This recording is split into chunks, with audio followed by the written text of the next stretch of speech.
নমস্কার, কেমন আছেন সবাই? রোজকার মতো আবারও হাজির হয়েছি নতুন একটি রেসিপি নিয়ে। আজকে বানাবো আমি রুই ক্ষীর, যা আপনাদের সবার জিভে কিন্তু জল এনে দেবে। তাই চলুন দেরি না করে রেসিপিটি ঝটপট শুরু করা যায়। বন্ধুরা, রোজকার মাছের সেই একঘেয়ে ঝাল ঝোল খেয়ে মুখটা একেবারে নষ্ট হয়ে গেছে। তাই আজ আমি ভাবলাম যে একটু অন্যরকম কিছু মাছের রেসিপি ট্রাই করি। তাই আমি কটা নিয়ে নিলাম রুই মাছ, সামান্য একটু লবণ আর হলুদ ভালো করে মাখিয়ে নিয়েছি। এইবার দেখো, আমি এক পাশে কড়াইতে খানিকটা তেল গরম করে নিয়েছি। তেলটা বেশ গরম হয়েছে, দেখেই বুঝতে পারছো। দেখেছো মাছগুলো ছেড়ে দিতে কীরকম ধোঁয়া উঠছে। এইবার ওই তেলে আমি মাছগুলো দিয়ে হালকা করে মাছগুলো এপিট ওপিট লাল করে ভেজে নেব। খুব বেশি কিন্তু ভাজবো না রেসিপিটির জন্যে, হালকা করে ভেজে নেব। এবার এপাশে আমি বানিয়ে নিচ্ছি একটা মশলা। দেখুন, দুটো আমি দিয়েছি কাঁচা লঙ্কা, একটা বড় সাইজের টমেটোকে আমি কেটে নিয়েছি, আর দিয়ে দিচ্ছি কটা 5-6টার মতো কাজু বাদাম, আর একটু দেখো নিয়ে নিয়েছি নারকেল কোড়া। এটাকে এবার আমি সামান্য একটু জল দিয়ে, দেখুন বন্ধুরা, আমি কিন্তু আপনাদের আগেই বলেছি আজ আমি যে রেসিপিটি বানাবো তার জন্যে মাছগুলোকে খুব ভালো করে ভাজার কোনো দরকার নেই। আমি হালকা হালকা লাল লাল করে এপিট ওপিট ভেজে নেব। তাই আমি মিনিট খানেক যেতে না যেতেই মাছগুলোকে উল্টাতে শুরু করলাম। সব মাছগুলোকেই উল্টে নিলাম। দেখুন, কড়াইয়ের মধ্যে যে ওই পেটিটা রয়েছে না, ওটা আমার ছোট্ট ছেলেটার জন্য। পেটি মাছ হলে বাচ্চারা আবার খেতে খুবই সুবিধে হয়, তাই ওর জন্য আমি এই পেটিটা নিয়েছি। ওটাও কিন্তু আমি রেসিপিটির মধ্যে দিয়ে দেব। কেন বলুন তো, আজকের যে রেসিপিটি আমি বানাবো এটা একটু মিষ্টি মিষ্টি হবে, খুব বেশি ঝাল হবে না।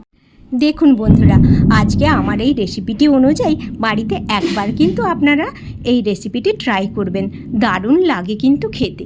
আমি এই প্লেটে করে সমস্ত মাছগুলো কিন্তু একে একে করে তুলে নিলাম। আজ আমার ভিডিও দেখতে কোনো যদি নতুন বন্ধু এসে থাকেন, অবশ্যই আমার চ্যানেলটাকে সাবস্ক্রাইব করবেন, আর আমার ভিডিওটা কেমন লাগলো কমেন্ট করে জানাতে কিন্তু ভুলবেন না। দেখুন, ওই একই তেলের উপরে আমি একটা শুকনো লঙ্কাকে দুভাগ করে দিয়ে দিলাম, আর দিয়ে দিলাম সামান্য একটু কালো জিরে। এর ফোড়ন দিয়ে ভালো করে একটু খুন্তি দিয়ে নেড়ে দিলাম। খুব বেশি কিন্তু উপকরণ লাগে না। তার উপরে দিয়ে দিলাম ওই যে পেস্ট করা সেই মশলাটাই দিয়ে দিলাম। এখানে আমি একটা খুব বড় সাইজের টমেটোকে দিয়ে দিয়েছিলাম। কেন বলুন তো, যাতে কালারটা খুব সুন্দর আসে। দেখুন, গ্রেভিটা বেশ মোটা মোটা হয়ে গেছে। এবার এর উপরে আমি দিয়ে দেব দেখুন সামান্য একটু লঙ্কার গুঁড়ো। খুব বেশি ঝাল ঝাল করব না, কেননা প্রথমে আমি দুটো ছোট ছোট লঙ্কা দিয়েছিলাম। এবার এই শুকনো লঙ্কাটাকে ভালো করে মাখিয়ে নিলাম। তারপরে দেখুন, ওই যে মিক্সির যে কৌটাটাতে মশলা করেছিলাম, তার গায়ে খানিকটা মশলা লেগেছিল, তাই ওই মিক্সির কৌটাটা ধুয়ে একটু জল দিয়ে দিলাম। দিয়ে আবারও ভালো করে নাড়াচাড়া করে আমি ওটাকে মাখিয়ে নিলাম। এবার দিয়ে দিলাম রং করার জন্য সামান্য একটু কাশ্মীরি লঙ্কার গুঁড়ো, ওটাকেও আমি ভালো করে মাখিয়ে নিলাম। আমার এই ভিডিও যদি ভালো লেগে থাকে অবশ্যই লাইক করবেন। দিয়ে দিলাম স্বাদ মতো লবণ, সামান্য একটু লবণ দিলাম। এবার এই বাটিটাতে দেখুন, আমি হাফ চামচের মতো ময়দা নিয়েছি, তাতে আমি দিয়ে দিয়েছি হাফ কাপের মতো দুধ। দিয়ে ভালো করে গুলে ওটা আমি দিয়ে দেব। তোমাদের কাছে যদি গাই দুধ না থাকে, যদি গুঁড়ো দুধ থাকে, তাহলে চামচ 3-4 মতো গুঁড়ো দুধ দিয়েও কিন্তু এই রেসিপিটি বানাতে পারো, তাতেও কিন্তু খেতে দারুণ লাগবে। এবারে আবার ভালো করে আমি ওটাকে মিশ্রণ করে নিচ্ছি।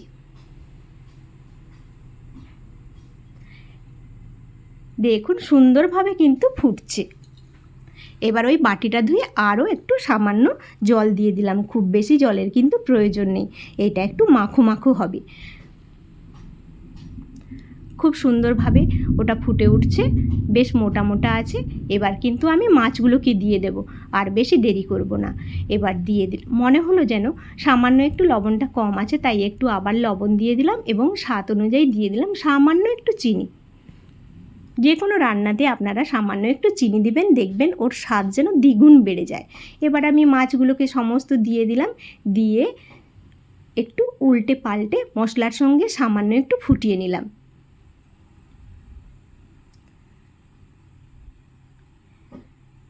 এবার আমি দিয়ে দেব সামান্য একটু গরম মশলার গুঁড়ো।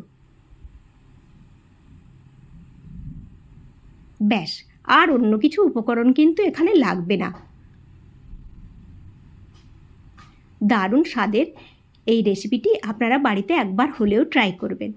দেখুন আমি কিন্তু গরম মশলার গুঁড়োটা দিয়ে আবারও ভালো করে আপনাদের এই একটা লাইক আমাকে কিন্তু কাজ করার অনেক উৎসাহ যোগায়। আমার রেসিপিটি রেডি হয়ে গেছে, এবার আমি টেবিলে কিন্তু ওটাকে সার্ভ করে দেখাচ্ছি। আজকের রেসিপিটি খুবই লোভনীয় হয়েছে, আমার নিজেরই তো জিভে জল চলে এসছে, আর আপনাদের কি বলবো, দারুণ হয়েছে কিন্তু। বন্ধুরা, আপনাদেরও যদি এই রেসিপিটি ভালো লেগে থাকে তাহলে অবশ্যই আমার চ্যানেলকে সাবস্ক্রাইব করবেন। আর আপনারা সবাই অনেক অনেক ভালো থাকবেন। এইভাবে রেসিপি অনুযায়ী একবার বাড়িতে কিন্তু রুই ক্ষীর বানিয়ে সবাইকে খাওয়াবেন। তো রেডি আমার আজকের রুই ক্ষীর। দেখা হচ্ছে পরের ভিডিওতে। তত সময় আপনারা ভালো থাকবেন, সুস্থ থাকবেন।